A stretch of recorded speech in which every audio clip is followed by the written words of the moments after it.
PM Modi और Netanyahu की phone पर बातचीत हुई है। बातचीत के बाद पीएम मोदी ने सोशल मीडिया साइट एक्स पर पोस्ट पश्चिम एशिया के हालातों पर भी बातचीत हुई है। ईरान और इजराइल के बीच तनाव जारी है और इस बीच पीएम मोदी और नेतन्याहू की फोन पर बात हुई। मेरी ऐसा अंडरस्टैंडिंग है कि इंडिया बेसिकली नेतन्याहू ने फोन किया है प्राइम मिनिस्टर मोदी को कि भाईजान साड़ी हेल्प करो। जो ममालिक के ताल्लुकात होते हैं ना, ये बड़े इंपॉर्टेंट होते हैं। मैं आपको बात बताऊं, कंट्रीज पे लॉट ऑफ अटेंशन, लोगों को, मुल्कों को इस चीज से कोई गर्ज नहीं है कि फलस्तीनियों से क्या हो रहा है। ठीक है, ये फलस्तीनियों को खुद, अपने अरबों को इंटरेस्ट है? कोई मुझे बताएं, क्या सऊदी अरब और बाकी ममालिक को इंटरेस्ट है अगले?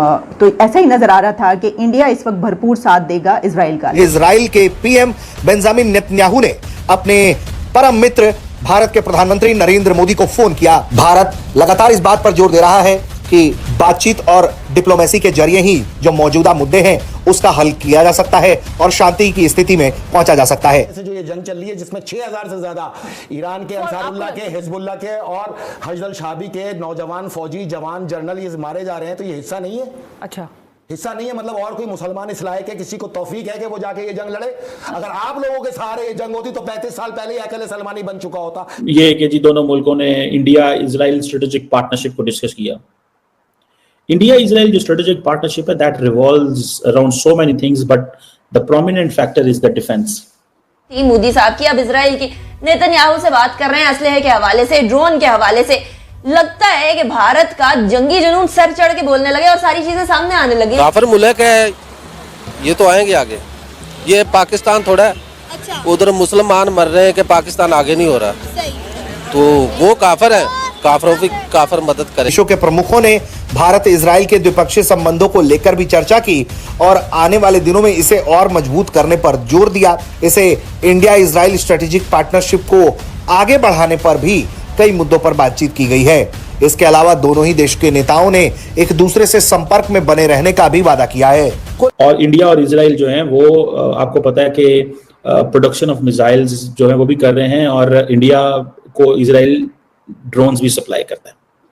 सो मुझे मेरी असेसमेंट, मेरी अंडरस्टैंडिंग है कि इंडिया बेसिकली, नेतन्याहू ने फोन किया है प्राइम मिनिस्टर मोदी को कि भाईजान साड़ी हेल्प करो, हमें हेल्प करो। और हेल्प इसलिए करो कि एक तरफ आपको पता है कि ईरान बिल्कुल तैयार बैठा हुआ है, ईरान तैयार बैठा हुआ है कि हमने हमला करना ही करना है, क्योंकि ईरान की जितनी प्रॉक्सीज हैं, हमास, हिजबुल्लाह, होतीज, तीनों के तीनों जो हैं वो बड़ी नाराज हैं ईरान से, बिकॉज के हमास की जो लीडरशिप है वो IRGC की प्रेजेंस में मारी गई है। मतलब IRGC, ईरानियन जो ईरान की जो रेवोल्यूशनरी गार्ड कोर है, उसकी सिक्योरिटी में मारी गई है। लेकिन इंडिया जो है वो अपना असला देगा।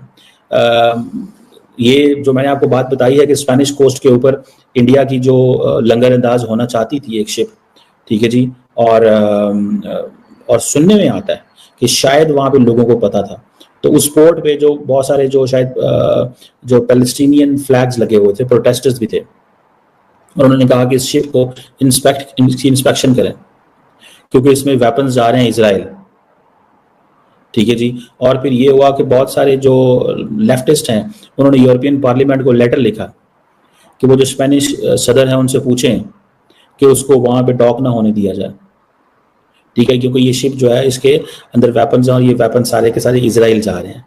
सो जिसे वो कहते हैं ना, इससे पहले कि कहा जाता है कि जो स्पेनिश गवर्नमेंट है वो एक्शन लेती, तो वो जो शिप थी, वो जो वेसल थी, वो वहां से वैसे निकल गई और वो फिर आई थिंक स्लोवेनिया में चली गई, वहां पे निकल गई, पर आगे निकल गई वो। सो ये आप देखें कि ये एक and this is a one ship, nobody knows how many more ships, ठीक है। और मेरा ख्याल है इंडिया को समझ है, मैंने आपको कहा ना, इंडिया आत्मनिर्भर पर भारत के लिए बड़ा एक्टिव है। आपको मैं बता सकता हूं कि बहुत सारे ऐसे ममालिक हैं जिनको, छोटे ममालिक, जिनको इंडिया ये कहता है कि हम वेपन्स बेचना चाहते हैं, हम हेलीकॉप्टर बेचना चाहते हैं, हम चीजें बेचना चाहते हैं, हमसे लें आप। बिकॉज जो इंडिया की डिफेंस मिनिस्ट्री है वो, उन्होंने नरेंद्र मोदी को दिखाना भी तो है, मीडिया के सामने चीजें भी तो लेके आनी है कि भैया देखो हम ये काम कर रहे हैं, हमारा देखो, आप फिलिपाइन को हमने जो है वो बेच दिए। शायद इजरायली वजीर आजम ने नरेंद्र मोदी से ये कहा है कि हमें वेपन्स दिए जाएं, और वो एक लाइन में तो होगी मुबारकबाद। आगे जो सारी डिस्कशन है वो सारी की सारी ये है कि जो सिचुएशन है उसमें वेपन्स दिए जाएं, और नरेंद्र मोदी क्या कह रहे हैं? वो कह रहे हैं जी हालात को डी एस्केलेट करें। डी एस्केलेट किसने करने हैं? इजराइल ने। तो इजराइल को ही वो कह रहे हैं कि डी एस्केलेट करें, लेकिन वो नहीं कर रहे। लेकिन उसके साथ साथ ही इन्होंने इजराइल की हमायत में एक जुमला बोल दिया कि भाई जो होस्टेजेस हैं उनको रिलीज किया जाना चाहिए। उनको ये कह रहे हैं कि हमास को ये करना चाहिए, जबकि भारत जो है वो वेपन्स दे रहा है इजराइल को और हमास को ये कह रहा है कि आप इजराइल के जो बंदे हैं वो छोड़ें, वो जो होस्टेजेस हैं वो छोड़ें।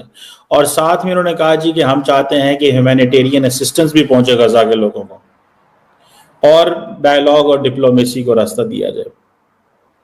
और ये कि जी दोनों मुल्कों ने इंडिया इजराइल स्ट्रेटेजिक पार्टनरशिप को डिस्कस किया। इंडिया इजराइल जो स्ट्रेटेजिक पार्टनरशिप है that revolves around so many things, but the prominent factor is the defence. और कोई स्ट्रेटेजिक पार्टनरशिप कोई उस तरह के नहीं है कि कोई और नहीं है। ईरान हमें वेलकम कर रहा है, हमें चाहिए कि हम ईरान के साथ शाना बिशाना उनके साथ चलें। ठीक है, लेकिन उसमें ये हो जाएगा ना, जैसे भाई ने कहा कि भाई मेरी नजर में तो वार्निंग भी नहीं देनी चाहिए थी, अटैक कर देना चाहिए था। लेकिन आपको नहीं लगता ऐसे तो वर्ल्ड वॉर 3 या एक ऐसा माहौल पूरी दुनिया में जंग का माहौल हो जाता है इंसानों वॉर ही चल रहा है बॉस, क्या नहीं चल रहा। वर्ल्ड वॉर की आर में बड़ा कुछ करते जा रहे हैं। फिर ये भी है ना, जंग हो जाए, मेरी आपकी लड़ाई हो जाए, नुकसान आपका भी हो सकता है, मेरा भी हो सकता है। अल्लाह ना करे इस तरह की सिचुएशन बने, फिर हम अगर इस तरह का कुछ करते हैं फिर हमारे पे कोई इस तरह का जवाबी कार्रवाई। और आपको पता है इसराइल की जो टेक्नोलॉजी है अमेरिका उनके साथ है कि हम एटम पावर नहीं है। हाँ है, बिल्कुल है। फिर डर की चीज क्या है? अल्लाह का नाम लें और करें। इसमें एक चीज ये है कि मुसलमानों की तादाद जो है ना वो बहुत ज्यादा है। अच्छा, ठीक है ना। और जो ये काफर है, ये इसराइली है, ये हम लोगों से डरते हैं। अच्छा, हमारा जो अंदर का जज्बा है ये इनके अंदर कभी भी पैदा नहीं हो सकता। हम लोगों के अंदर ज्यादा जज्बा कि यार या तो मार देंगे या मर जाएंगे, ये चीज उनमें नहीं है। जबकि हमारे सर हमें मुसलमान मुल्क को इकट्ठे होके इसराइल को फौरन जवाब देना चाहिए था। आपने एक बात बंद कर रहे हैं, ठीक है, क्या प्रोडक्ट बंद करने से उनको कोई फर्क पड़ रहा है? उन्हें कोई इस चीज का तो मैं पहले भी वीडियो कर चुका हूँ। और प्रोडक्ट्स अगर बंद करनी है वो तो फिर बंद करने के बावजूद ठीक है, यहाँ पे जो जितने एम्प्लॉयज हैं उनके घर चल रहे हैं, उनके घर चलना बंद हो चुके हैं।